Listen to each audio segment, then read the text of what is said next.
também, né? Mas como que poderíamos, então, utilizar a educomunicação, né, para formar os jovens dentro dessa questão política, não sendo uma coisa chata de se fazer, né, e que fosse prazeroso para eles também. Mas, então, como trabalhar a questão política com adolescentes e jovens, né, e formando essa consciência crítica, né?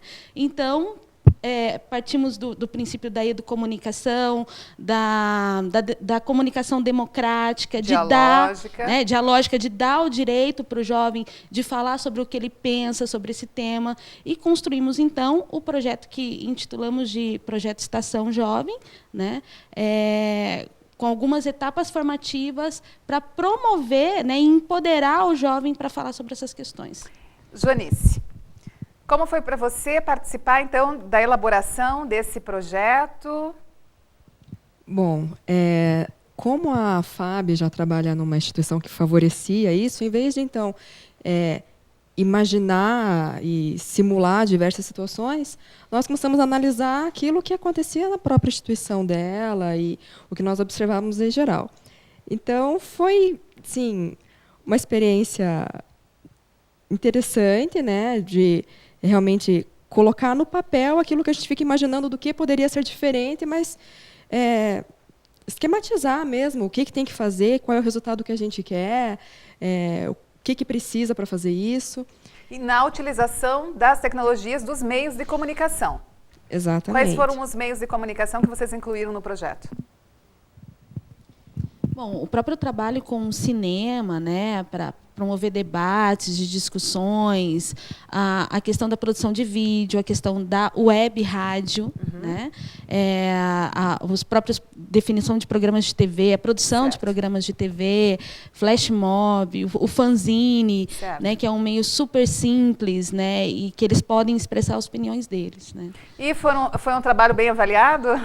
Ah, com certeza, com certeza. Conseguiram uma notinha alta na disciplina? Foi tão bem avaliado, né, que a gente teve um resultado muito positivo. Então, conta para nós, assim, brevemente, nesse finalzinho de bloco. Então, na verdade, nós encaminhamos esse projeto para uma rede que está sendo formada aqui em Curitiba, que é a REJUP, que é a Rede de Adolescentes e Jovens para a construção do esporte seguro e inclusivo, né? Então, é uma iniciativa da Unicef, essa rede, justamente para a construção de um legado social após a Copa do Mundo. Então, eles estavam preocupados com essa questão. E aí, assim, como poder trabalhar com jovens que, de repente, não têm acesso nenhum ao esporte, que é o caso do público que a gente definiu como público-alvo do nosso projeto, né? Jovens em situação de risco, vulnerabilidade social. Como desenvolver, então, com esses jovens, essa questão para controle social, para a política, né, por meio da educomunicação, né? Então, foi um desafio que a gente teve, né? E as etapas formativas que nós pensamos justamente incluem o esporte, incluem a comunicação e todos os elementos aí que propicia prazer ao jovem, né? Certo. E que pode agregar conhecimento para eles. Esse projeto, você então foi encaminhado e, como resultado... Como resultado foi aprovado, né? Nós começamos a desenvolver o projeto já na próxima semana, né? Em parceria com outras instituições aqui de Curitiba, né? E estamos super empolgadas aí para colocar esse pessoal para poder trabalhar dentro dessa rede, né? Esses jovens. Há uma escola pública específica para a implantação do projeto? Esse projeto vai ser desenvolvido no próprio Instituto Salesiano, aqui em Curitiba, né? E acontece agora no final do mês uma formação em Brasília, que eu vou estar participando, junto com um adolescente, para implantar a rede e abrir espaço para outros jovens que queiram participar. Muito bem. Então, nós poderíamos dizer que, nesse caso, a perspectiva da educomunicação foi fundamental para a aprovação do projeto? Com certeza, até porque o nome do projeto é Projeto Estação Jovem, na perspectiva da educomunicação e controle social. Muito bem. Bem, nós vamos falar um pouquinho mais sobre isso no terceiro bloco. Agora nós vamos deixar a segunda questão norteadora, que os nossos convidados vão discorrer sobre a mesma ao longo do terceiro. A democratização da comunicação na internet. Mito ou fato? Já voltamos.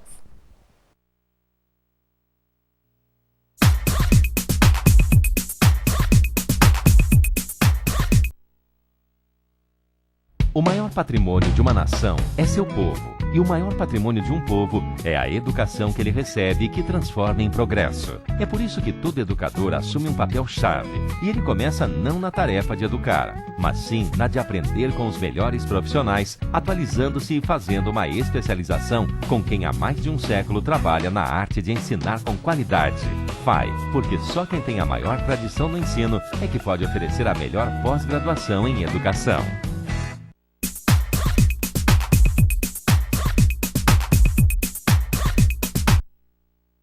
Voltamos para o terceiro e último bloco do programa de hoje, Diálogos Acadêmicos e Profissionais, está na área Tecnologia e Engenharia e o nosso tema, as novas tecnologias, efeitos e transformações na nossa vida pessoal. Ao longo do primeiro e segundo bloco, os nossos convidados discorreram sobre o uso das novas tecnologias, tanto na sua vida pessoal, também quanto no envolvimento da sua atuação profissional. E depois nós colocamos se seria possível ou não dissociar o nosso perfil nas redes sociais da nossa atuação, da nossa vida profissional. E neste terceiro bloco nós deixamos a seguinte questão norteadora para que os nossos convidados falem sobre a mesma ao longo desse terceiro bloco, que vem a ser a democratização da comunicação na internet, mito ou fato. Agora nós vamos inverter aqui as ordens. Por favor, Ricardo, como você considera essa questão, mito ou fato, essa questão da democratização da internet, da comunicação? Né? Hoje a gente ainda vive num Brasil que ainda tem muitas diferenças, né? Existe um esforço muito grande para a inclusão digital, mas hoje a gente ainda tem um gap muito e que muita gente discute que, na verdade, o desenvolvimento da tecnologia, mesmo com a inclusão digital, aumenta esse gap. Porque eu tenho a cada minuto uma nova tecnologia e pessoas que têm acesso a essa tecnologia e outras que não têm. Tanto que isso é uma barreira. Na FAI eu trabalho numa disciplina sobre inteligência coletiva, onde eu falo sobre a questão, é possível você usar a tecnologia para democratização, ou seja, para que as pessoas exerçam o seu poder político, a opção, porque no Brasil a gente pratica uma democracia que é indireta. Nós temos que escolher os nossos representantes e para tomar as decisões por nós. Certo. Com a tecnologia, eu poderia começar a participar mais, como tem muita gente participando, vide os recentes acontecimentos, foram possibilitados pela tecnologia. O problema é que essa tecnologia não está na mão de todo mundo. Hoje seria, como eu falar, só vai votar quem tem curso superior, por exemplo. Porque hoje é só uma camada que tem acesso à informação, à tecnologia. E no modelo brasileiro, eu acho que a gente ainda está longe disso, infelizmente. Em outros locais do mundo, a gente vê firmemente a sociedade caminhando para tanto uma democratização da tecnologia, como o uso mais democrático dessa tecnologia. Porque aí reside uma diferença, né, Ricardo? Uma coisa, nós falamos sobre a democratização do uso, então é o acesso. Exato. Mas além disso, também tem a outra questão. Todos que estão... participarem. Participam efetivamente? Exato. Hoje, até a inclusão digital no Brasil tem acontecido muito mais hoje pelo celular, do que pelo computador, né?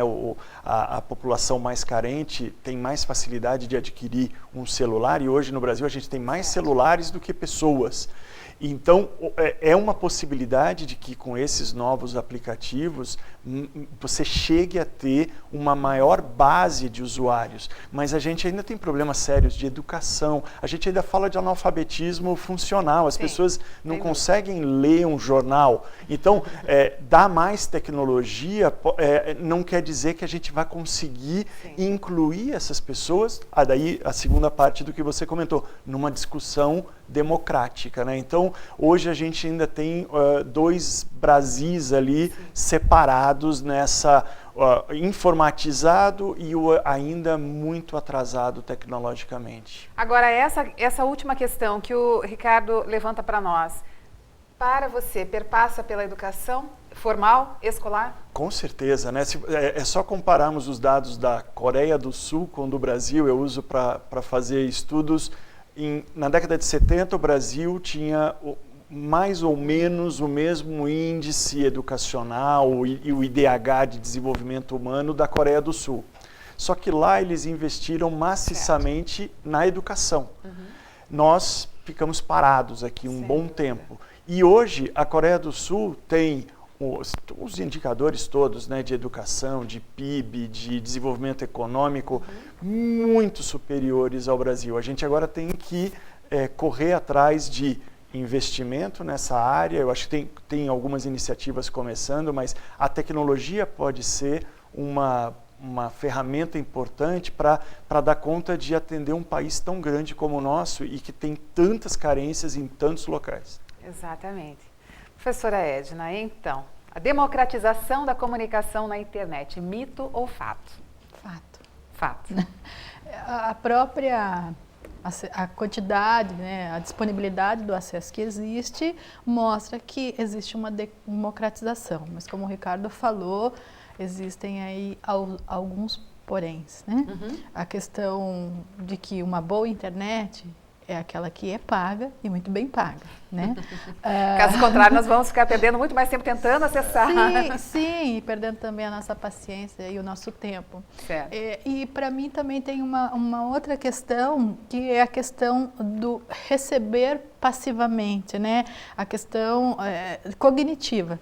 Que eu acho que, talvez o Dorival tenha falado sobre isso no primeiro bloco, a quantidade de informações que está sendo produzida, a quantidade de acesso que você tem, ela é muito alta, né? Então, assim, você tem um bombardeio, e esse bombardeio acontece dioturnamente, né? Então, o que de fato se aproveita disso, isso já é discussão de alguns autores há algum tempo, e como isso é aproveitado, né? É aproveitado de uma maneira inteligente? No Brasil as pesquisas dizem que os indivíduos estão permanecendo em média 4 horas, 5 horas por dia nos seus computadores ou nos seus celulares, enfim. E ao mesmo tempo que estão na frente da TV, também estão conectados à internet. Exatamente. E usam as duas formas ao mesmo tempo. Quanto tempo disso você está em redes sociais olhando as fotos que aqueles indivíduos que têm perfis dissociados estão colocando para mostrar que a vida deles é muito feliz? Sim. Né? São sempre as fotos mais bonitas que estão lá, né? Ninguém gosta de mostrar aquelas que não deram certo. Então, essa questão dessa informação, como que ela é decantada? O quanto se aproveita disso? Né? Eu estava vendo o material e estava dizendo, né? Os nativos, eles leem nos livros, mas o quanto nós temos que nos esforçar para conseguir ler lá na internet, sem imprimir, enfim, é uma série de coisas que eu acho que tem que passar ainda por um período de adaptação, e esse período de adaptação não existe para a internet, é agora. Né? Então, é uma demanda que está aqui acontecendo e a gente ainda está caminhando como a gente caminhou com outras coisas. Mais lentamente. Professor Dorival, ontem mesmo eu conversava com um dos nossos professores do curso de Educomunicação e ele nos revelou a seguinte situação bastante interessante, que ele ainda sente dificuldade em escrever um trabalho, um artigo, enfim, fazer uma pesquisa teclando, digitando direto no computador. Ele ainda necessita primeiro fazer a escrita, né, manual, para depois passar a escrita manual no teclado e na tela. Pois é.